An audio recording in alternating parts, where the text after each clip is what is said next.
Berbagai top menarik akan dikupas dalam dialog hari ini.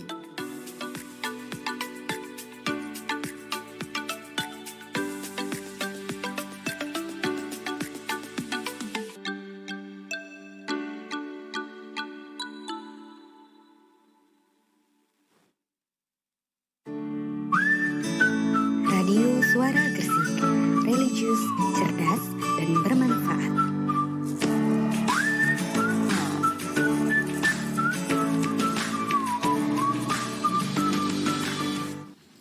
Oke sahabat, Assalamualaikum warahmatullahi wabarakatuh. Jumpa lagi nih bersama Hani di Radio Suara Gresik. Dan pastinya seperti yang Hani bilang tadi ya, di jam 3 sore kita bertemu lagi dengan program yang berbeda. Di sini kita masuk ke dalam program Ngobrak, yaitu ngobrol tentang keluarga kita.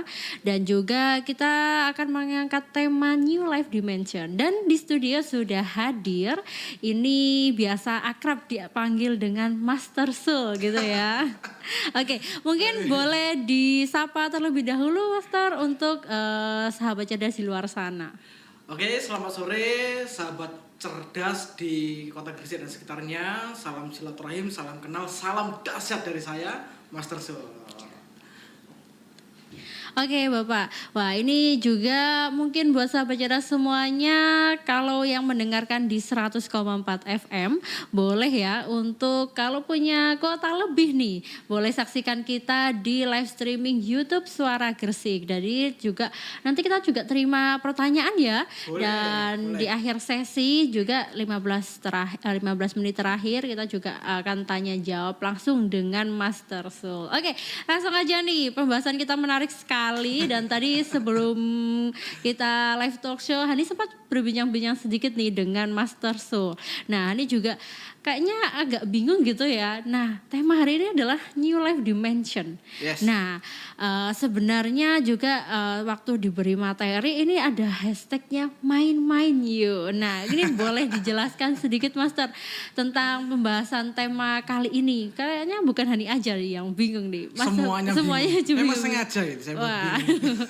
Oke, monggo dijelaskan New Life Dimension ini seperti apa gitu Pak? Sebenarnya New Life Dimension sendiri nggak perlu membingungkan ya, karena kita sekarang berada di tahun 2020 dan sesaat lagi kita berada di tahun 2021, maka ibarat kata gini, kita mau masuk di dimensi yang baru gitu. Oke. Masuk di dimensi kehidupan yang baru. Tentunya apa saja yang perlu disiapkan, baik secara mental, strategi, bahkan juga eksekusi. Jadi seperti itu.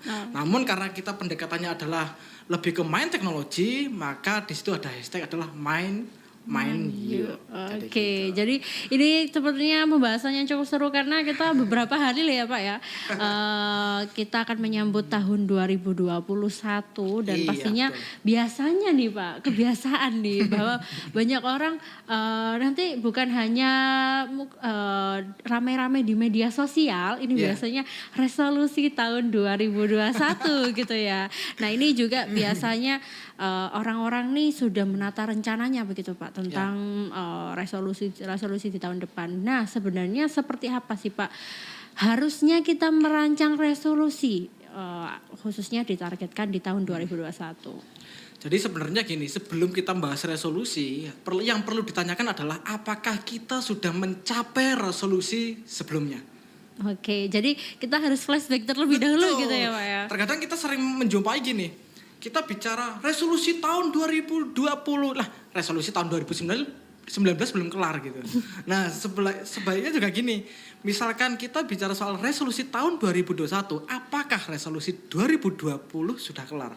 Oke, jadi tapi biasanya begini Pak, ada perubahan rencana nih dalam hidup kita.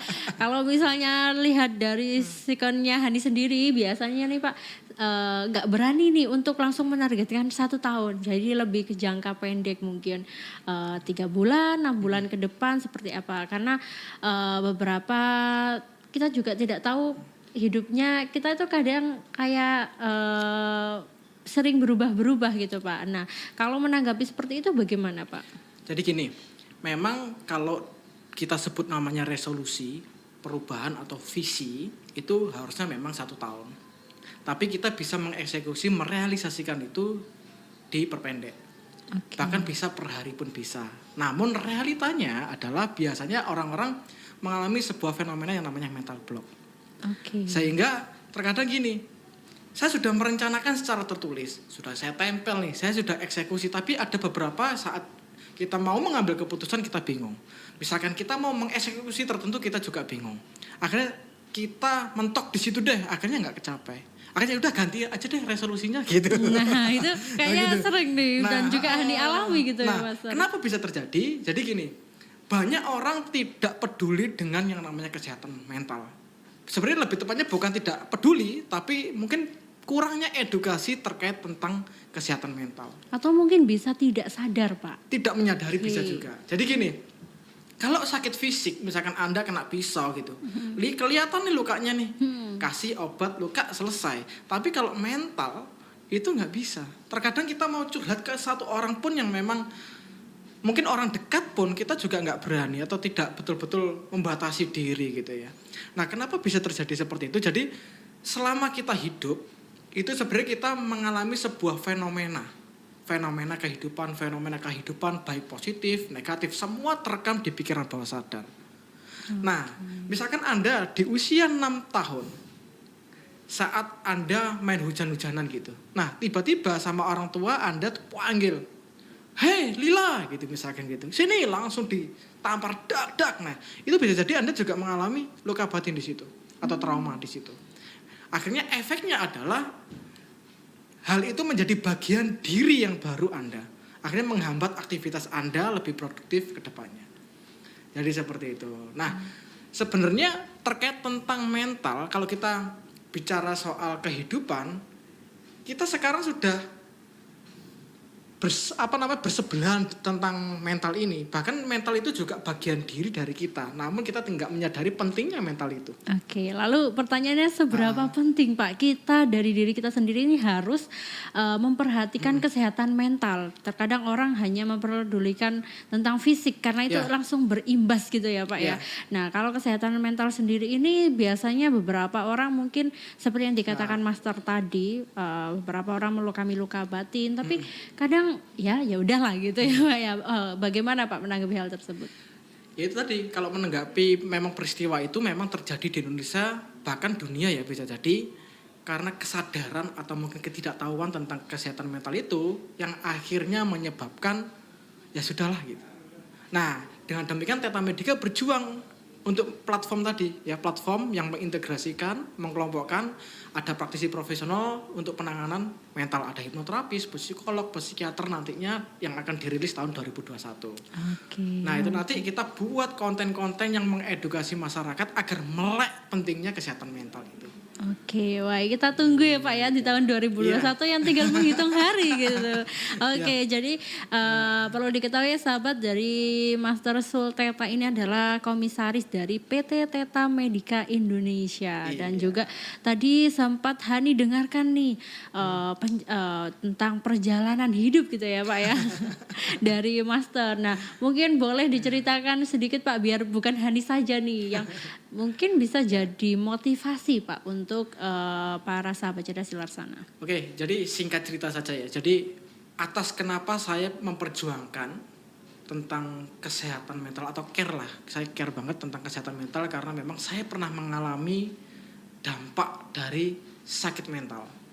Jadi sejak mahasiswa saya sudah merintis usaha, bisnis membesar, bangkrut, akhirnya banyak hutang gitu kan, kemudian diserang kanan kiri, dibully kanan kiri, disyukurin lah gitu. Akhirnya saya mengalami satu peristiwa batin yang luar biasa, buruk ya. Bahkan saya ketemu orang baru pun gak berani kali itu. Kemudian bangkit lagi, lebih tinggi, tapi jatuh lagi. Bangkit lagi lebih tinggi, jatuh lagi, dan seperti itu. Nah, akhirnya peristiwa itulah yang menyebabkan saya punya yang namanya anxiety. Kadang saya juga cemas, panic attack, tiba-tiba ada serangan panik dadakan. Kadang juga nafas itu kayak nggak lega. Pernah nggak ngalami itu? Jadi kayak ada yang ganjel gitu loh di dada. Jadi seperti itu. Akhirnya ketika saya berjuang kala itu mencari alternatif gimana sih bisa rilis gitu ya. Akhirnya Saya ke psikiater waktu itu. Psikiater kita diskusi, ke psikolog juga kita diskusi, akhirnya sampai pada akhirnya saya mengambil treatment dan sembuh. Nah, akhirnya disitulah saya sangat care sekali sama kesehatan mental, dampaknya luar biasa ya kalau kita nggak care sama kesehatan mental itu. Bahkan kita mau bangkit pun sulit. Bahkan kita mau move on pun sulit. Waduh, ini kayak sakit hati yang move on-nya nggak bisa ya, lama gitu ya Pak ya. Jadi akhirnya itulah saya terdorong kuat untuk mendirikan ya, membangun perusahaan PT Theta Medica ini. Saya membawai salah satu divisi yaitu Theta Medica itu. Sebuah platform digital yang fokus pada kesehatan mental. Yang di situ nanti kita akan mempertemukan nih antara calon klien atau orang yang perlu diedukasi terlebih dahulu tentang kesehatan mental sampai ketemu praktisi profesional yang menangani khusus kesehatan mental. Jadi tahun 2021 nanti kita akan mengintegrasikan ada psikiaternya, hipnoterapisnya, ada konselornya, ada psikolognya. Jadi gitu, kita harus saling bersinergi, saling berjuang untuk apa? Untuk mengedukasi. Jadi masyarakat agar care juga sama kesehatan mental gitu loh. Oke, siap, dan luar biasa sekali ya Pak ya tentang usaha dari Master Soul ini. Ya semoga kita juga masih ditunggu semuanya nih oleh para sahabat cerdas semuanya. Nanti kita tunggu. Wah, ini berarti kita juga sekarang tuh bukan hanya kesehatan fisik. Betul. Yang harus kita perhatikan, tetapi juga kesehatan mental juga harus perlu diperhatikan gitu ya Pak ya. Dan mungkin dari cerita Master Soul tadi nih, wah ini lumayan ya, jatuh bangkit lagi, jatuh bangkit lagi tuh kadang beberapa orang udah nggak kuat loh Pak. Nah ini apa sih waktu dulu yang membuat Master Soul ini juga akhirnya bisa berdiri lagi dan bisa mungkin seperti sekarang? Jadi gini, sebelum saya bangkit ya, kala itu saya juga mengalami depresi cukup parah. Kenapa? Saya dengar suara motor mesin aja sudah gemetar, keringat dingin, takut. Dengar orang ketok pintu di rumah, tok gitu, udah takut. Padahal juga mungkin tetangga. Nah, sampai seperti itu. Sampai akhirnya saya pun juga dikucilkan tuh dari komunitas tertentu gitu, dikucilkan, nggak punya teman. Dan yang mensupport kala itu ya istri sama ibu. Jadi betul-betul mensupport terus, memotivasi terus sampai pada akhirnya saya bergerak. Berarti saya yakin di Indonesia bahkan dunia tidak hanya saya yang mengalami ini. Akhirnya saya memutuskan untuk membuat platform itu. Nah, gimana waktu itu kok bisa berubah? Sustainable gitu. Karena saya waktu itu merilis pikiran bawah sadar. Aduh, ini seperti apa ini Pak pikiran bawah sadar? Karena sudah terekam di pikiran bawah sadar, kejadian-kejadian itu akan menjadi ada bagian diri yang negatif pada diri tersebut. Saya mengalami sebuah mental block yang akhirnya menghambat perjalanan hidup saya. Nah, ketidakberanian itu juga menghambat. Dulu saya waktu di atas panggung seneng banget gitu ya, ngomong di atas panggung seneng, tapi akhirnya lama-lama ketika seperti itu nggak berani lagi kayak demam panggung. Itu bisa jadi waktu itu juga mental block. Akhirnya saya rilis, mereprogramming ulang pikiran bawah sadar, saya treatment terus, akhirnya ya alhamdulillah sampai sekarang ini. Alhamdulillah ya Pak ya. Oke, jadi konsepnya ini adalah menyadari alam bawah sadar. Awal mula enggak itu sih, lebih tepatnya karena saya waktu itu kan nggak ngerti juga apa itu alam bawah sadar. Lebih tepat adalah kita menyadari pentingnya kesehatan mental itu. Oke, jadi mungkin apa ya Pak yang bisa diberikan kepada masyarakat nih bahwa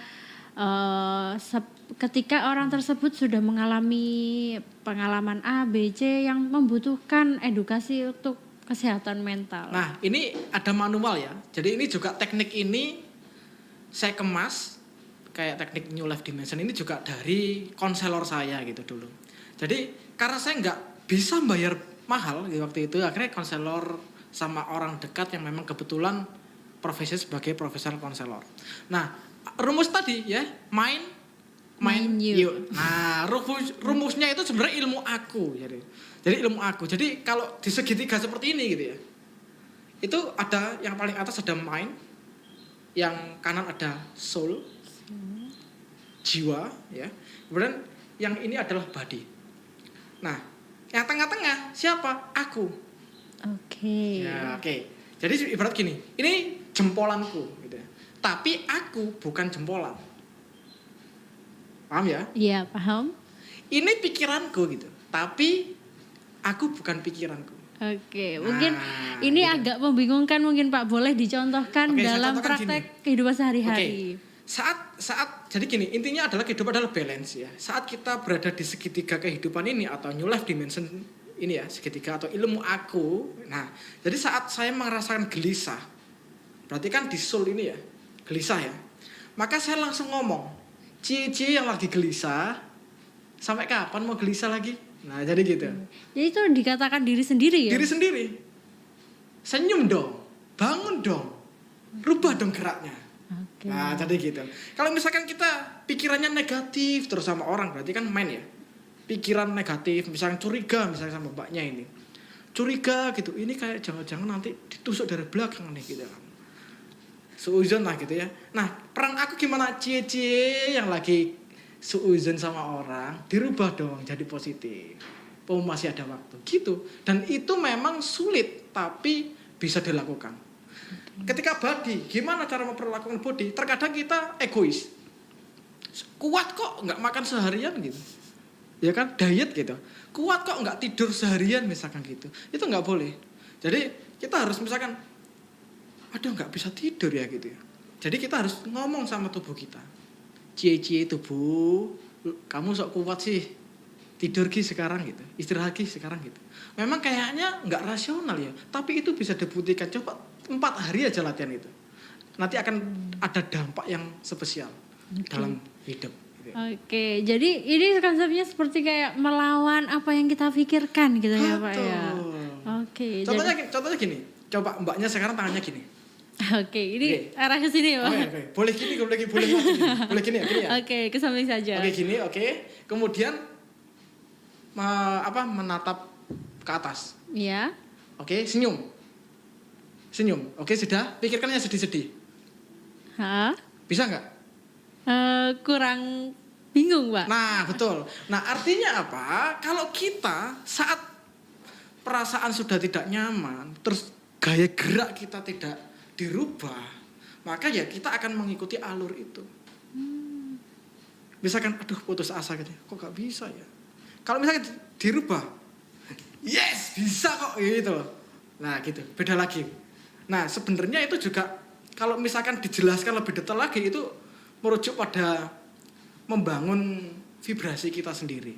Tapi dengan cara rumus aku tadi yang paling sederhana itu bisa dilatih. 3 hari aja deh, coba. Nanti perubahan signifikan pasti terjadi. Oke, Itu yang paling mantap. sederhana lah. Wah, ini langsung ya, mungkin dari sahabat cerdas semuanya mungkin yang ada di rumah atau juga lagi di kantor yang lagi mendengarkan kita. Boleh nih dipraktekkan langsung ya dari Master langsung praktek Soul. aja. Jadi tadi diubah mindsetnya gitu ya. Enggak hanya mindset, tapi kita harus komunikasi lagi. Langsung dengan tubuh gitu ya. Iya, jadi aku bukan mindset. Oke, jadi ketika misalnya kita memikirkan hal-hal yang negatif gitu, kita juga harus melawan dengan mungkin perlakuan yang positif gitu. Mungkin ada pertanyaan, kenapa kok harus diucap? Itu sebenarnya untuk latihan, tapi kalau sudah terbiasa ya enggak. Jadi misalkan saya pikir negatif gitu, saya langsung ngomong, cie pikirannya langsung negatif gitu. Coba lo dong dirubah positif, mumpung masih ada waktu gitu. Jadi seperti itu aja, simple sederhana. Oke. Tapi kalau misalkan belum mampu 3 hari deh, 1 hari aja deh lakukan itu. Misalkan ada dislike sama teman, pasti kita mungkin ada kecewa, ada sebel. Coba komunikasi sama diri. Cici lagi sebel, padahal itu lu nggak ada apa-apa gitu. Dibuat bercanda saja nggak apa-apa. Karena kalau misalkan kita ngomong, kita kondisi sedih, sebel, terus kita ngomongnya tegang gitu kan, akhirnya yang terjadi adalah ya nggak merubah mood itu. Jadi gitu. Oke, mantap. Jadi ya mungkin yang sekarang sahabat cerdas semuanya lagi mungkin sedih gitu ya, Master, lagi mungkin marah, boleh nih dipraktekkan langsung berbicara dengan diri sendiri. Ya seperti yang dikatakan Master ya tadi. Mungkin beberapa orang menganggap gila nih caranya nih kayak orang gila gitu, kayak ngomong sendiri. Iya, tapi kan kita nggak mungkin ngomong di tengah jalan cie gitu kan nggak mungkin. Jadi mungkin lebih di tempat yang yang buat nyaman aja deh. Oke. Mungkin di tempat kamarnya mungkin ya Master ya. Oke. Nah, buat sahabat cerdas semuanya. Wah, pembicaraan kita seru sekali ya dan sudah agak jauh nih. Oke. Dan kayaknya sudah banyak yang hadir di live streaming YouTube kita Master. Wah, ini juga ada dari Galuh Putri. Wih, keren narsumnya nih gitu. Wah, juga ada pertanyaan-pertanyaan yang sudah muncul. Tapi nanti kita jawab, tahan dulu ya. Siap, di 15 menit terakhir. Oke, Hani akan break sebentar dan tetap stay tune di Radio Suara Gresik.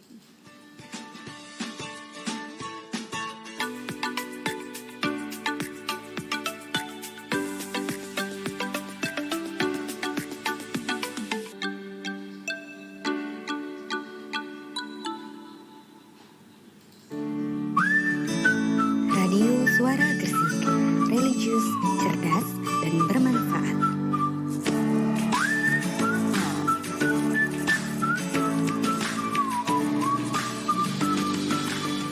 Oke, baik sahabat cerdas semuanya, kembali lagi bersama Hani dalam program ngobrol tentang keluarga kita. Dan di sini kita juga sudah ada narasumber nih dari PT Teta Medica gitu ya. Ada Master Sul, dan tadi juga sudah banyak sekali ya Master pembicaraan kita. Wah, udah banyak kita ngobrolin tentang resolusi, juga ada obrolan tentang bagaimana konsep aku gitu ya. Oke, dan juga mungkin buat sahabat cerdas semuanya, kita masih tunggu pertanyaan-pertanyaan yang nanti kita bisa langsung tanyakan kepada Master Sul gitu ya di akhir sesi. Oke, jadi ini Hani juga masih punya pertanyaan Pak. Jadi kalau misalnya memahami pikiran bawah sadar itu kadang kan bawah sadar ini juga kita tidak sadar gitu ya Pak ya. Nah, bagaimana Pak kita caranya itu seperti yang dikatakan Master, setidaknya kita harus berdamai nih. Nah, gitu. Jadi saya share dulu ya pemahaman tentang pikiran. Jadi pikiran itu memiliki 2 dan 3 lapisan. Jadi ada yang mengatakan 2 lapisan, ada yang mengatakan 3 lapisan. Tapi saat ini saya mengatakan 3 lapisan ya. Jadi lapisan pertama adalah lapisan pikiran sadar. Ya seperti ini, kita sadar. Jadi ada lapisan kedua adalah pikiran bawah sadar atau subconscious mind. Terus ada yang ketiga adalah lapisan tidak sadar, itu berbasis biologis. Contohnya adalah Anda berkedip itu tanpa Anda perintah, gitu kan? Oke. Itu berkedip. Darah Anda tanpa Anda perintah, darah kamu harus mengalir. Gitu. Itu juga terus mengalir dan itu berada di zonanya di pikiran tidak sadar. Nah, lalu sekarang kita bicara soal pikiran bawah sadar dan pikiran tidak sadar. Jadi pikiran tidak sadar, pikiran bawah sadar itu aktif saat janin, usia 6 bulan, kurang lebih seperti itu. Jadi Anda mungkin pernah melihat peristiwa-peristiwa luka batin atau luka janin. Atau luka batin janin. Nah, jadi itu dampak-dampak yang artinya dampak itu bisa terjadi saat ini. Contoh sederhana seperti ini. Ketika Anda masih usia janin 6 bulan misalkan. Ibu Anda, orang tua Anda saat itu sedih banget. Mungkin secara ekonomi atau mungkin suka dimarahi ayah gitu kan. Itu juga berdampak di pikiran bawah sadar. Ya, kenapa kok bisa? Iya, karena kala itu pikiran sadarnya masih belum aktif. Gitu. Jadi masih aktif, yang aktif adalah masih pikiran bawah sadar. Nah, tadi pertanyaannya apa? Bagaimana kita bisa memahami pikiran bawah sadar kita gitu. Jadi gini, kadang memang peristiwa yang terjadi di kehidupan kita. Kadang kita pikir-pikir juga aneh gitu. Kenapa ya perasaan ini kadang-kadang kok tiba-tiba sedih ya gitu. Kenapa ya saya melihat orang tuh tiba-tiba marah gitu. Kenapa ya saya kok nggak nyaman dalam kehidupan? Kenapa ya saya nggak ikhlas? Nah, itu bisa jadi masih ada sesuatu yang belum dibenahi di pikiran bawah sadar. Kalau kita masih pakai pikiran sadar, itu masih rasional. Pikirannya masih betul-betul matematis lah, statistik. Jadi betul-betul, gak mungkin lah, itu masih logika. Logikanya masih kuat kalau kita masih pakai pikiran sadar. Tapi kalau sudah on peristiwa, on menggunakan pikiran bawah sadar, kadang-kadang juga kita nggak bisa nalar. Ini kayaknya bukan aku deh gitu. Pernah nggak kayak gitu? Sering. Nah, kalau iya. saya sendiri sering, Master. Iya, kadang aku dulu kayaknya nggak kayak gini deh gitu. Kok sekarang cengeng banget sih gitu. Iya kan? Nah, itu peristiwa yang ada di pikiran bawah sadar. Fenomena yang ada di pikiran bawah sadar muncul. Nah, iseng-iseng kita pikir kayaknya bukan aku, siapa ya gitu ya. Jadi kayak gitu. Oke, jadi kita harus mungkin lebih koreksi diri dulu ya Pak ya. Kita memikirkan tentang sebenarnya ini aku tidak sih gitu ya Pak ya. Oke, dan juga mungkin di sini Hani juga punya pertanyaan. Mungkin yang ini banyak sekali juga yang masih, kalau sahabat cerdas ini masih dalam tahap mungkin bingung gitu ya. Yeah. Nah, di sini kan juga kita biasanya dengan Pak Suhendar yaitu selaku hipnoterapis Iya, gitu ya. hipnoterapis. Nah, lalu perbedaannya Pak, biasanya hipnoterapis, ada juga psikiater, ada psikolog. Iya. Nah, itu sebenarnya perbedaannya apa sih Pak? Nah, di saat mana kita harus ke psikiater, di saat mana kita harus psikolog atau ke hipnoterapis gitu. Oke, jadi sebenarnya semua itu memiliki tujuan sama, yaitu untuk membantu masyarakat menangani emosi atau kejiwaan. Sekarang kita bahas tentang perbedaan. Nah, psikiater sama psikolog dulu saya bahas. Psikiater itu seorang dokter. Jadi untuk menjadi seorang psikiater harus menjadi dokter umum dulu. Kemudian nanti sekolah lagi atau studi lagi, ambil psikiatri, keilmuan psikiatri sehingga nanti lulus menjadi psikiater. Nah, psikiater pendekatannya terapinya menjadi menggunakan farmakoterapi atau obat-obatan. Oke. Jadi gitu. Cemas, kasih obat aja. Kurang lebih seperti itu ya. Saya nggak bisa menjelaskan secara detail karena memang bukan psikiater. Kalau psikolog itu adalah seorang profesional yang jenjang pendidikannya berbeda sama psikiater. Kalau psikolog, S1 psikolog, S2 psikolog. Nah, yang disebut seorang psikolog klinis adalah S2 psikolog secara akademis. Nah, kalau tadi psikiater kan harus dokter umum dulu, baru ngambil keilmuan psikiatri. Nah, kalau pendekatan terapinya psikolog, ya konseling sama terapi. Tapi tidak boleh memberikan obat. Atau tidak boleh melarang klien berhenti meminum obat karena tidak memiliki hak. Jadi kalau psikolog untuk mengukur suatu peristiwa keluhan klien itu ya menggunakan metodologi yang ada di psikolog. Jadi gitu. Nah, kemudian hipnoterapi itu apa?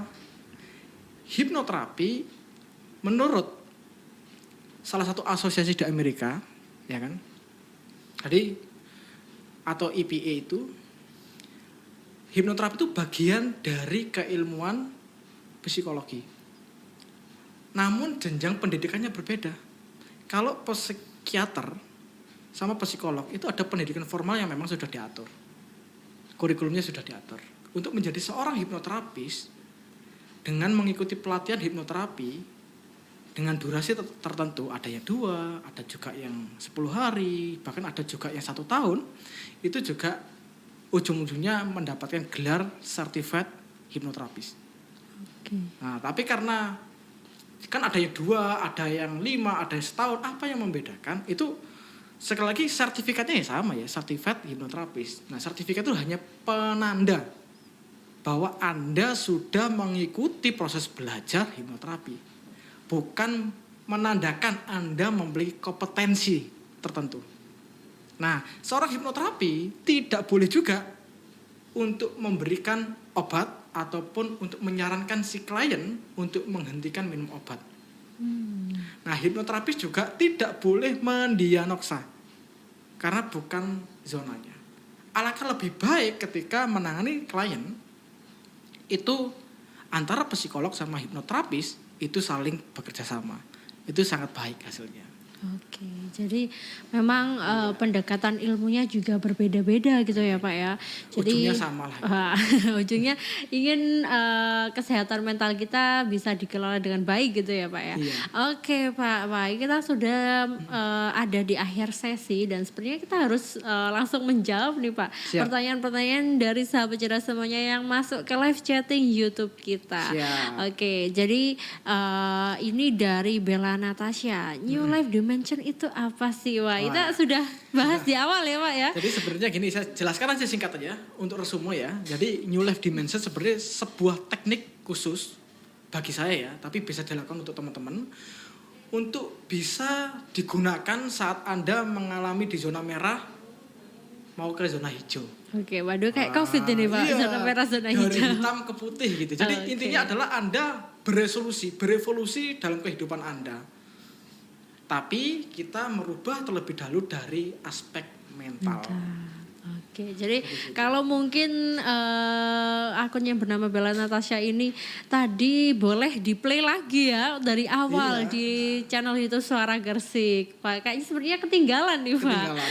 Oke, dan juga ada dari Mahruzar Iskandar. Ini selamat sore Pak Sul. Kalau sakit hati apakah sama juga sakit mental? Karena saya selama ini tidak bisa menerima kenyataan kalau dia jauh di sana. Waduh.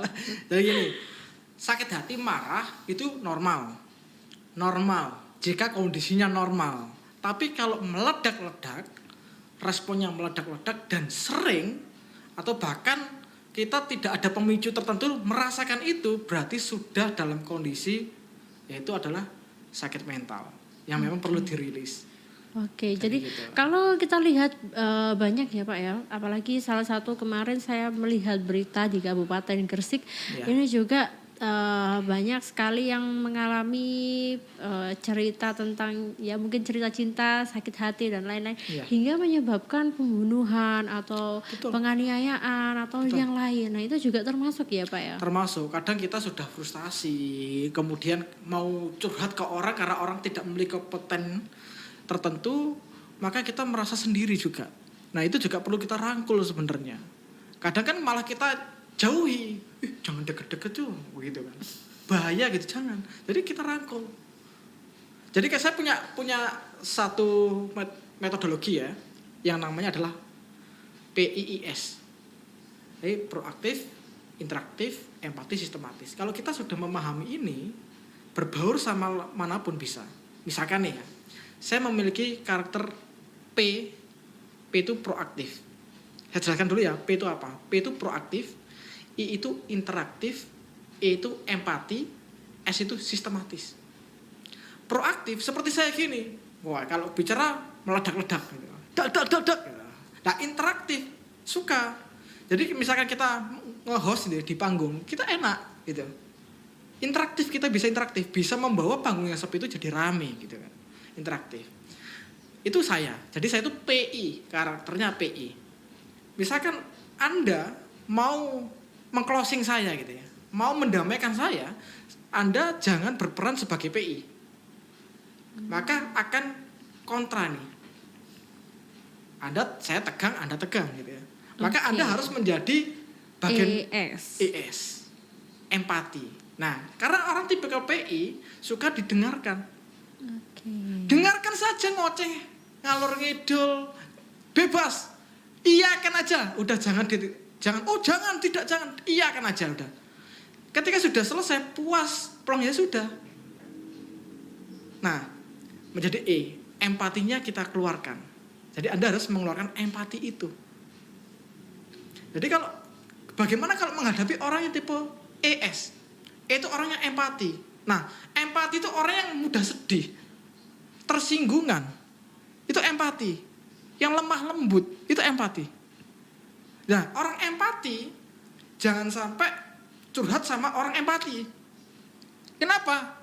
Akan terjadi hal yang lucu. Ketika Anda sedih, curhat sama empati. Anda nangis, ikut nangis gitu kan. Aku ditinggalin dia. Oh, sabar ya. Akhirnya seperti itu. Oke, jadi istilahnya kita juga harus cari partner berbicara itu Yang yang tepat juga. tepat ya Pak ya. Nah, makanya ini tips juga. teori ini bisa digunakan juga ketika Anda berada di sisi mana nih gitu. Nah, ketika sudah tipe E ini, empati ini lebih nyaman sama tipe P dan I. Proaktif dan interaktif. Kenapa? Orang E ini lebih suka diayomi. Merasa nyaman, merasa aman, itu E. Oke. Nah, beda juga sama orang S. S itu tipe yang sistematis. Orang yang matematis, orang yang perhitungannya kuat, logikanya kuat. Maka kalau kita menghadapi orang tipe S, nah kita harus jadi orang yang betul-betul sabar dan interaktif. Nah, menjelaskan itu harus runtut kayak proposal. Jadi gitu, harus jelas, detail, logis, baru bisa diterima. Oke, mantap Jadi nih. gitu. Juga ada tips ya dari Master Soul di sore kali ini. Dan sepertinya bukan hanya 1 atau 2 tips saja, banyak ya. Oke, langsung saja Pak, kita lanjut ke penanya selanjutnya. Ada akun yang bernama Zadi. Cara bangkit dan menyembuhkan kesehatan mental itu bagaimana? Apakah dari diri sendiri bisa atau harus bantuan dari orang lain? Terima kasih Master. Siap. Jadi sebenarnya kalau melihat diri sendiri ataupun bantuan orang lain, keduanya sama-sama bisa. Namun kita harus bisa mengukur skalanya. Kita ibarat luka parahnya seperti apa? Luka kena sayat srit, nggak mungkin kan mau operasi gitu kan? Nah seperti itu contoh analoginya. Jadi gini, gimana caranya kalau melakukan dengan sendiri? Yang pertama bisa menggunakan konsep aku tadi. Anda menjadi netral di tengah-tengah, tugas Anda adalah membalancing. Tugas Anda adalah untuk menyeimbangkan antara pikiran, perasaan, sama body. Mind, soul, dan body. Tengah-tengah, Anda harus bijak. Itu yang pertama. Yang kedua, Anda boleh melakukan relaksasi atau meditasi. Pagi-pagi gitu kan. Misalkan Anda nggak olahraga, atau Anda selesai olahraga, sempatkan Anda relaksasi. Mendengarkan audio relaksasi yang ada di YouTube banyak. Dengarkan saja, kemudian sambil katakan dalam hati. Ketika Anda sudah tenang, katakan aja ngomong.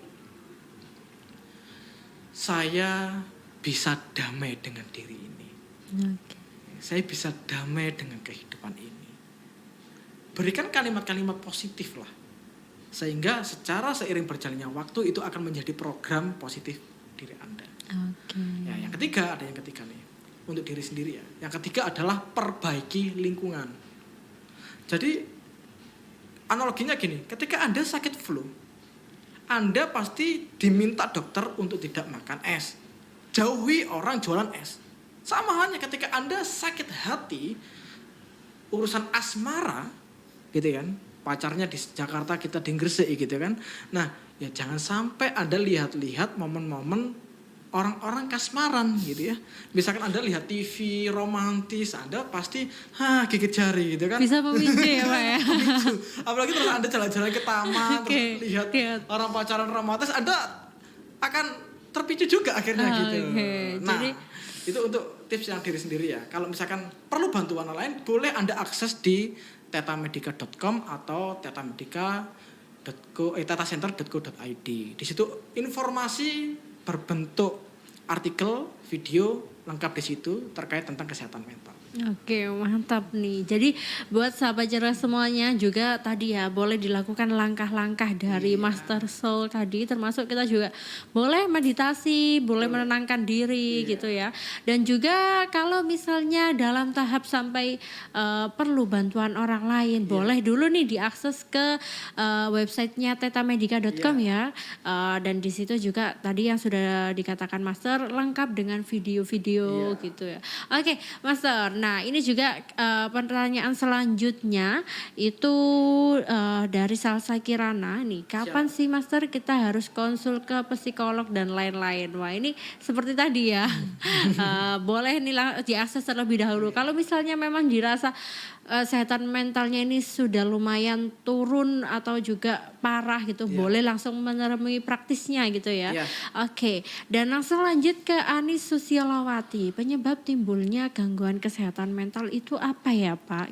Ya, kalau timbulnya itu ya bermacam-macam. Yang jelas ketika Anda lahir di bumi sudah timbul itu kesehatan mental itu ya. Jadi apapun yang ada dalam kehidupan Anda, apapun aktivitas yang memicu Anda merasakan gelisah, sakit hati, sedih, ini apa yang Anda lakukan juga menjadi pemicu dari kesehatan mental. Makanya sebenarnya kita nggak bisa ya menghilangkan sakit mental, nggak bisa, tapi kita bisa memanage itu. Oke. Jadi gitu. Kalau memang karena dari lahir ya Pak Master ya, Iya. kita sudah ada kesehatan mental. Kalau dihilangkan ya nggak bisa karena itu sudah jadi satu paket lengkap gitu ya. Iya. Jadi dengan cara yang tadi kita juga mungkin harus berdamai. Dengan lebih santai dan lain-lain. Oke, dan ini adalah pertanyaan juga dari akun yang bernama Gingin Ginanjar Ginaldinata. Waduh, banyak sekali nih namanya. Panjang ya.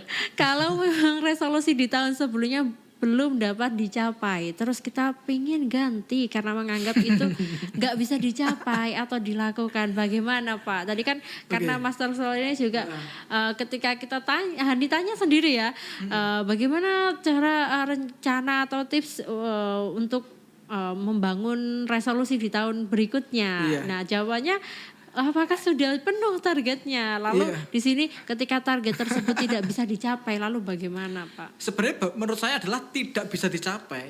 Semua bisa dicapai, tapi kita kadang letih untuk mencapai itu. Gitu. Iya kan? Jadi sebenarnya kita mau dari Surabaya mau ke Gresik itu sebenarnya bisa dicapai, tapi karena di tol macet, coba bisa berjam-jam, akhirnya udah berhenti sini deh. Akhirnya nggak sampai ke Gresik gitu. Udah kita putar balik deh gitu, males deh karena banyak kontainer gitu. Nah jadi seperti itu. Pada dasarnya seperti ini. Kalau bagi saya, kalau kita mau melakukan program resolusi di tahun berikutnya, bisa tahun 2021, 22 dan seterusnya, yang perlu kita rilis, yang perlu kita perbaiki adalah mental kita dulu.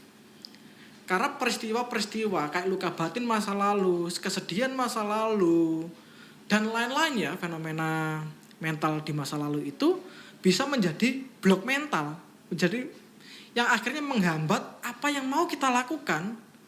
Kayaknya kok berat banget ya gitu. Padahal kayak kita sudah optimal nih, tapi kok gagal terus ya gitu. Jadi seperti kok kayak berat banget gitu. Nah itu harus dirilis. Bisa secara mandiri seperti tadi ya, melakukan balancing menggunakan teori aku tadi, atau menggunakan meditasi atau relaksasi, atau mungkin bisa ke praktisi hipnoterapis, bisa ke psikolog, atau bisa juga akses di tetamedica.com. Sehingga nanti di situ juga bisa tahu, oh sudah lega, sudah plong. Baru ketika kita mau membuat sesuatu yang baru lebih mudah.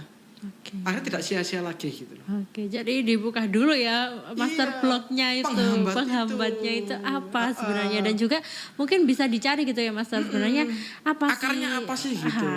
Penyebabnya. Wah ini boleh nih sekarang, apakah sahabat cerdas semuanya ini tinggal mungkin menghitung 10 harian lagi. Betul. Ya. Pertanyaannya sudah tercapai berapa persen tahun 2020 gitu. Oke, jadi pasti alasannya gini, kan ada pandemi itu gini, pandemi itu suatu kondisi global. Sebenarnya kita tidak boleh menyalahkan pandemi, tapi lebih tepatnya adalah kita adaptif, kita harus adaptasi gitu. Bisa dengan cara tertentu gitu. Oke, tergantung dari dirinya kita sendiri. Betul, mau apa tidak, betul. Kembalikan lagi ke usaha kita sendiri gitu ya.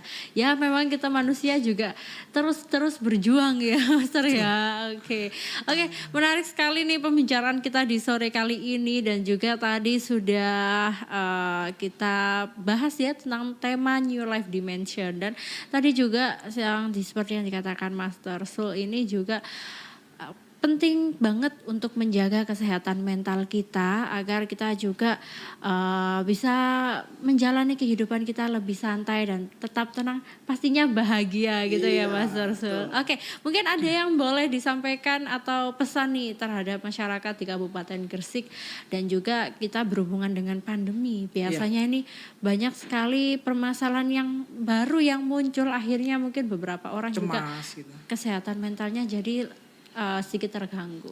Oke, jadi memang faktanya seperti itu. Tahun 2020 ini menurut grafik di klinik kami itu memang banyak sekali yang mengalami kecemasan atau anxiety, bahkan hingga ke GERD. Karena banyak yang dipikirkan, dia akhirnya stuck. Nah jadi untuk pemirsa semuanya, pendengar semuanya Suara Gresik, jadi apapun aktivitas Anda, tapi tetap diingat bahwa kesehatan mental itu penting.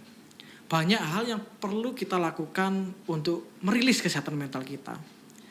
Ada 3 cara yang saya jelaskan tadi. Yang pertama, Anda bisa melakukan sendiri secara mandiri dengan melakukan teknik dari teori aku tadi.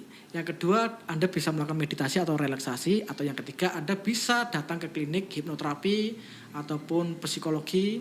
Untuk apa? Untuk membantu Anda membongkar mental block Anda, ataupun bisa saja hingga mencari akarnya, bahkan juga mungkin merilis penyakit-penyakit atau penghambat apapun secara mental di dalam kehidupan Anda. Jadi seperti itu. Mantap sekali nih quotes terakhirnya dari Master Sul. Oke, jadi jangan lupa ya sahabat, kalau misalnya sahabat cerdas ini memang butuh untuk lebih mengulik kesehatan mental, boleh langsung dikunjungi di tetamedica.com. Oke, terima kasih ya Master Sul atas kehadirannya di Radio Suara Gresik, dan semoga kita juga dapat bersama-sama menjaga kesehatan mental kita ya. Siap. Oke, buat sahabat cerdas semuanya, kalian bisa untuk menyaksikan kembali program di hari ini langsung di channel YouTube Suara Gresik. Dan untuk itu yang terakhir, Hani pamit dan wassalamualaikum warahmatullahi wabarakatuh. Sampai jumpa di program Ngobrak selanjutnya.